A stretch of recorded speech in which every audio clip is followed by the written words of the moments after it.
Teď mě zasraný, to je. Tady v tom jsou většinou ty stíny součástky na signál. Ale pozor, tady to nějak. Tady, vidíš to jako to? No, vidím, tam bude číselnice. Jde to vytáhnout?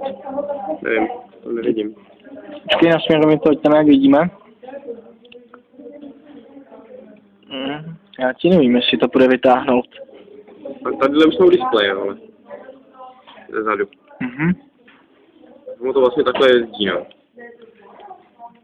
Standardně by to mělo jít vytáhnout, jo, ale zase tahy... No to půjde i tady tímhle, podívej. To půjde taky ven. To přarveme na sebe v prdeli.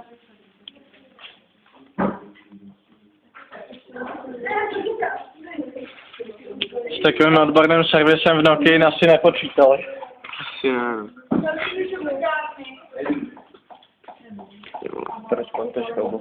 Ty máš moc brutální postupy, vole. Ty postupy se jako vůbec nelíbí. Ale všechno funguje.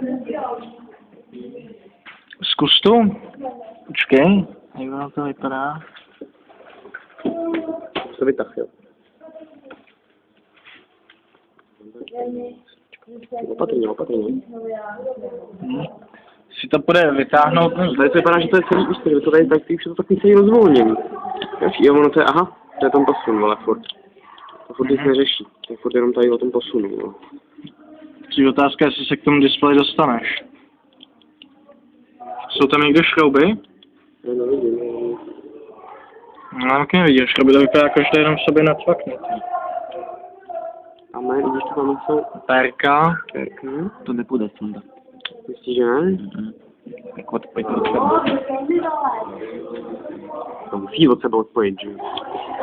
Ten plošnej spoj musí tak na domky.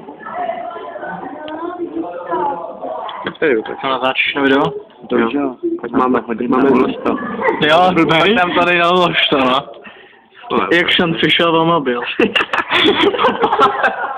Fakt, jak jsem přišel o mobil, vole. Jo, to bude dobrý, vole. Byly krátce. Mám poštovodka.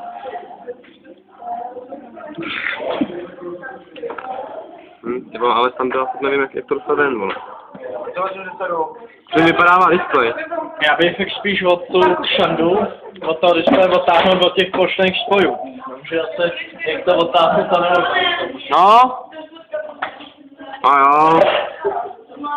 Teď bude víc co dělat, když budeš šetřit na nový telefon. No, asi ne. Ne, to se pak smontuje. No, ona je dvojitá, tak šanda. Co navrhuješ, kolego? Ne, to je šel na mobil. Já pravděpodobně budu přímo mobil, ale jestli budeme takhle pokračovat. Zkus to vytáhnout, jestli to jde. Takže jak to vytáhnout? To je na pevno, ale my jak přinejtovaný, ne? Nebo... Můžu?